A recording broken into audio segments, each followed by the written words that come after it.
രക്ഷാപ്രവർത്തനത്തിനിടയിലെ രക്തസാക്ഷി രാജേഷിനോടുള്ള അനാദരവിൽ നടപടിയുമായി സർക്കാർ.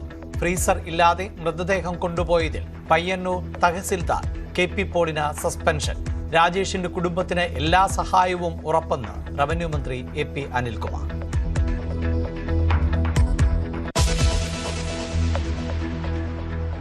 കോന്നി ആനക്കുട്ടിൽ പാപ്പാനെ ആന ചവിട്ടിക്കൊന്നു. മരിച്ചത് മുതിർന്ന പാപ്പാൻ മോഹനൻ. മൃതദേഹം കോന്നി താലൂക്ക് ആശുപത്രിയിൽ. ആന ചവിട്ടിയത് തുമ്പിക്കൈയിൽ മരുന്ന് വയ്ക്കാൻ പോയപ്പോൾ.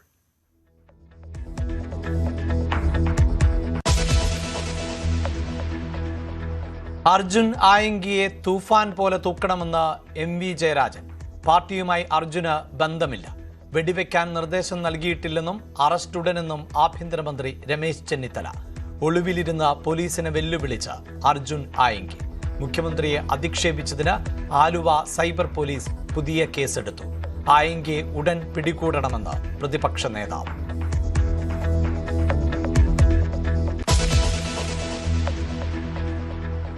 വന്ദേമാതരം സമ്പൂർണമായി ആലപിക്കണമെന്ന് ചീഫ് സെക്രട്ടറിയുടെ വിവാദ ഉത്തരവ്. നാളെ മുതൽ സ്വാതന്ത്ര്യദിനാഘോഷങ്ങളിൽ നിർബന്ധം. ദേശീയ ഗീതം ആലപിക്കേണ്ടത് ദേശീയ പതാക ഉയർത്തുമ്പോൾ. സംഘപരിവാറിന് സർക്കാർ കീഴടങ്ങിയെന്ന് പ്രതിപക്ഷം. ശ്രദ്ധയിൽപ്പെട്ടിട്ടില്ലെന്ന് രമേശ് ചെന്നിത്തല.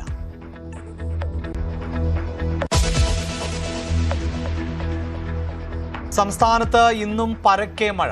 7 ജില്ലകളിൽ ഓറഞ്ച് അലർട്ട്. വയനാട്, മാനന്തവാടി, തവിഞ്ഞാൽ ഭാഗങ്ങളിൽ താഴ്ന്ന പ്രദേശങ്ങളിൽ വെള്ളം കയറി. പത്തനംതിട്ടയിൽ വെള്ളക്കെട്ട് തുടരുന്നു.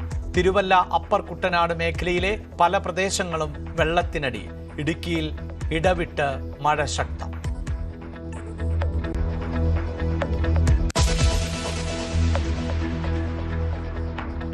കർണാടകയിൽ രാവിലെ അപകടത്തിൽപ്പെട്ട KSRTC ബസ് ഓടിച്ചത് താൽക്കാലിക ഡ്രൈവർ. പരിചയസമ്പന്നരായ ഡ്രൈവർമാരെ മാത്രമേ ദീർഘദൂര സർവീസുകളിൽ നിയോഗിക്കാവൂ എന്ന ഉത്തരവ് അട്ടിമറിച്ചു. ഉത്തരവിന്റെ പകർപ്പ് ന്യൂസ് 18.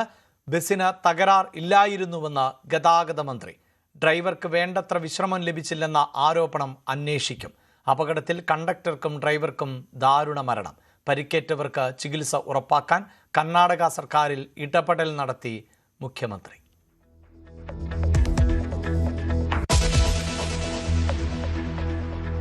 വടകര MDMA ലഹരിമരുന്ന് കേസിൽ അന്വേഷണം നിർണായക ഘട്ടത്തിൽ. മുഖ്യകണ്ണി BRC മുൻ അധ്യാപികയായ കീർത്തനയെന്ന് പോലീസ്. മയക്കുമരുന്ന് ശൃംഖലയുമായി ബന്ധപ്പെട്ട സുപ്രധാന വിവരങ്ങൾ ലഭിച്ചു.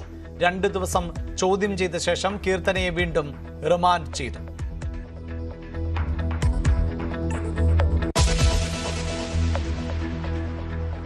ജൻസി വിഷയത്തിൽ കോൺഗ്രസ് നേതൃത്വത്തെ വിമർശിച്ച ശശി തരൂർ. ജൻസികളെ കേൾക്കാനും തിരിച്ചറിഞ്ഞ് പ്രവർത്തിക്കാനും കോൺഗ്രസിനായില്ല. രാഹുൽ ഗാന്ധി വിഷയം ഏറ്റെടുത്തെങ്കിലും ഫലപ്രദമായി പ്രതിഫലിപ്പിച്ചില്ല എന്നും വിമർശനം.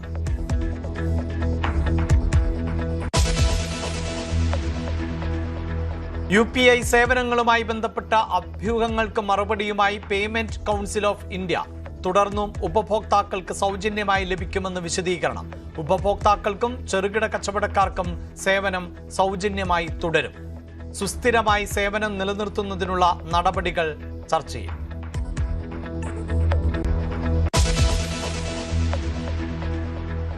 പശ്ചിമേഷ്യൻ സമാധാനത്തിൽ വീണ്ടും അനിശ്ചിതത്വം. Trump നാടകക്കാരനെന്ന് Iran. ഹോർമൂസ് അമേരിക്കയുടെ നിയന്ത്രണത്തിലെന്ന് ട്രംപ്. വെടിനിർത്തൽ കരാർ ഉടനെന്നും അവകാശവാദം.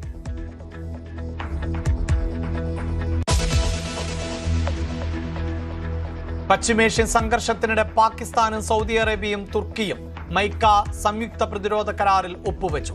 സൈനിക സഹകരണം ശക്തമാക്കുന്നതിനും ഏകോപനം മെച്ചപ്പെടുത്തുന്നതിനും കരാർ. 3 രാജ്യങ്ങളിൽ ഏതെങ്കിലും ഒന്നിനെതിരെ നടക്കുന്ന സായുധ ആക്രമണം തങ്ങൾക്കെല്ലാം എതിരായ ആക്രമണമായി കണക്കാക്കുമെന്ന് വ്യവസ്ഥ.